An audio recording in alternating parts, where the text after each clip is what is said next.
We need to look at a new chart that proves that a mega bullish move for Dogecoin is coming. Before we do that, let's look at the correlation between Dogecoin and Bitcoin right now. So as you can see, the price correlation between Dogecoin and Bitcoin for the past 30 days is currently 0.97. This is perhaps the highest it's been and suggests that everything that will happen to Bitcoin will most certainly affect Dogecoin as well. And now, let's look at this chart. So a chart by the team at JP Morgan Chase superimposes Bitcoin's and gold's ratios of realized volatilities and hints that Bitcoin is acting a lot like the latter asset.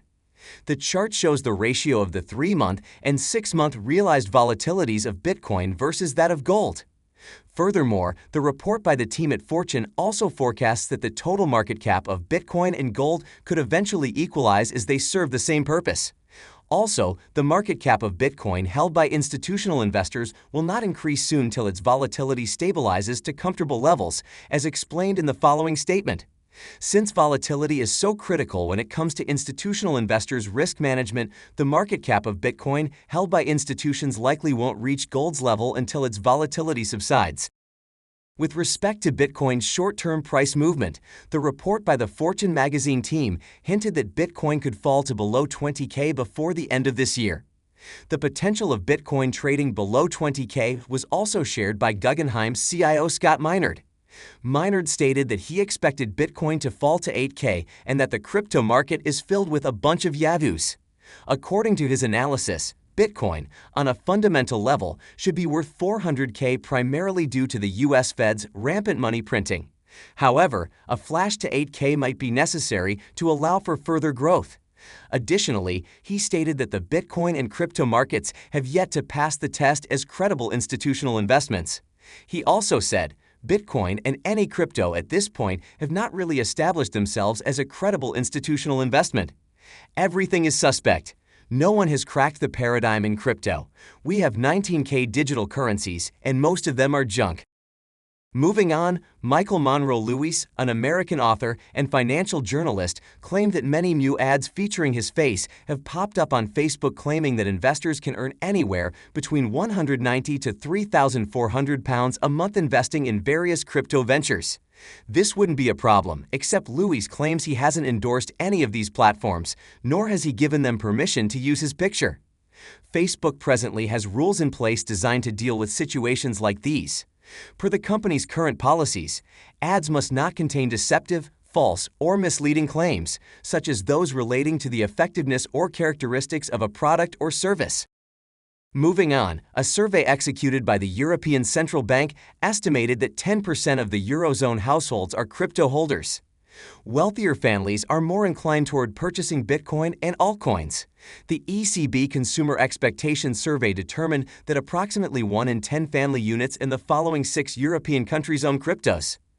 37% of the holders admitted investing around $1,000 into the market, 29% had distributed between 1K and 5.3K, while 13% allocated up to 10.7K. The residents of the Netherlands seem the most intrigued by the asset class since 14% of the local households have exposure. France is at the bottom with only 6%. The rich proportion of the population finds the niche more attractive. The ECB estimated that young men, well-educated individuals, and those with high financial knowledge represent the biggest chunk of crypto investors. Also, hedge fund manager Alan Howard said that he is investing broadly across the crypto industry, including in several new projects. Speaking in an interview with The Block, Howard claimed that diving headfirst into a number of different areas of the crypto industry gave him a better understanding of the market than his competition. He said, "You have to be in and have exposure to the crypto world to understand what is going on there, to identify the challenges and opportunities you'll face, and to know what infrastructure you will have to build to meet those challenges and opportunities head-on." Howard called crypto an important new asset class that will likely impact the technology and the economy at large for many years to come. The hedge fund manager said he found it more beneficial to invest across the entire ecosystem in a highly diversified manner given the nascent status of the asset class. Now let's talk about the Bitcoin Market Dominance Index, a metric that weighs Bitcoin's market cap against the rest of the crypto market, which jumped to around 47% on May 27, and that was a very high level compared to where it's been till now. The dominance index swelled despite the drop in Bitcoin's market cap in the last 6 months from $1.3 trillion in November 2021 to nearly $550 billion in May 2022. This suggests that traders were more comfortable selling altcoins. Let's look at 3 likely reasons why traders have been rotating out of the altcoin market to seek safety in Bitcoin. Bitcoin's renewed crypto market strength also appears due to Terra's market collapse. On the whole, the altcoin market, containing everything from large-cap blockchain projects to sketchy crypto assets, has fallen by nearly 65% 6 months after topping out near $1.7 trillion. A deeper look into some tokens shows that, unlike Bitcoin, most altcoins are down over 80% from their all-time highs, hinting at an overall investor exit from altcoins and into cash. Talking about gold, it has also not increased in value and remains under the $1,850 per ounce price range against the US dollar. Also, Kitco's Niels Christensen discussed gold's slump in a recent report.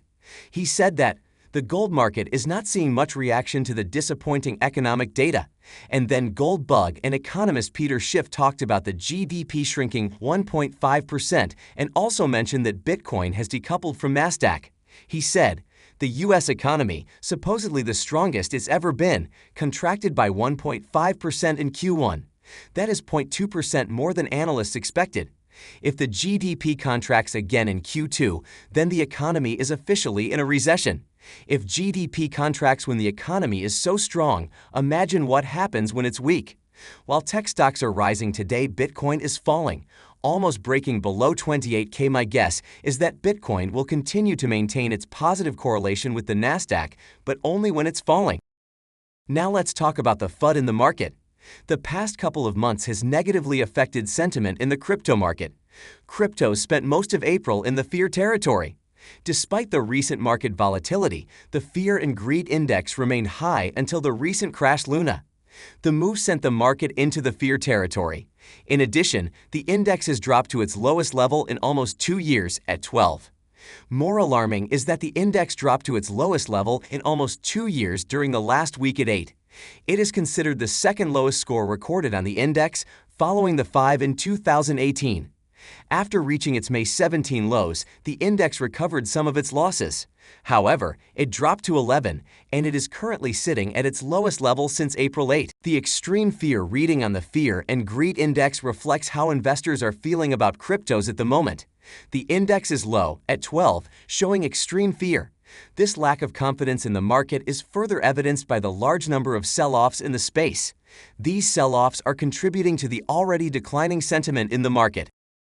Now coming back to analysis, Bill Miller, the billionaire founder and CIO of Miller Value Partners, has said he considers Bitcoin an insurance policy against financial catastrophe.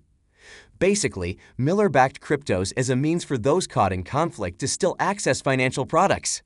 He used the collapse of financial infrastructure in Afghanistan after the United States withdrawal in August 2021 as an example. He said, when the U.S. pulled out of Afghanistan, Western Union stopped sending remittances there or taking them from Afghanistan, but if you had Bitcoin, you were fine. Your Bitcoin is there. You can send it to anybody in the world if you have a phone.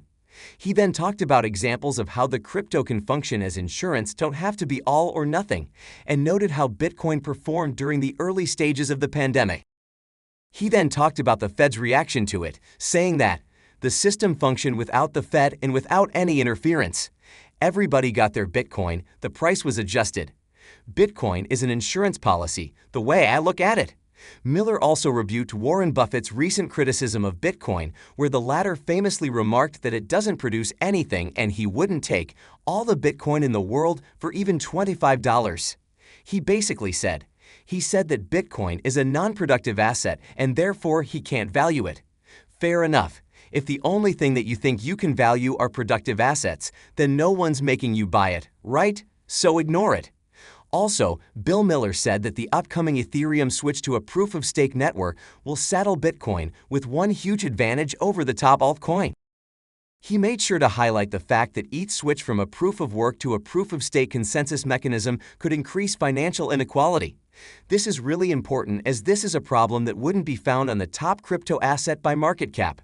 If you don't know, Miller is famous for managing a portfolio that for 15 consecutive years between 1991 and 2005 consistently beat the returns of the S&P 500 index.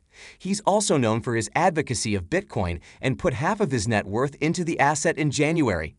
When asked if he still held that position, Miller confirmed that about 40% to 50% of his money was in Amazon stock and his Bitcoin holdings were about the same as Amazon, adding that 80% of his net worth is split between the two assets. Coming back to Dogecoin, we know that Elon Musk recently said on Twitter on Friday that his space exploration business SpaceX would soon accept Dogecoin as payment. As a result, Dogecoin's value increased. Doge rocketed up to over 9 cents within minutes of the tweet. Even though it completed the day just over 8 cents, the good news is that it has surpassed Polkadot, become the 10th largest crypto in the world by market valuation.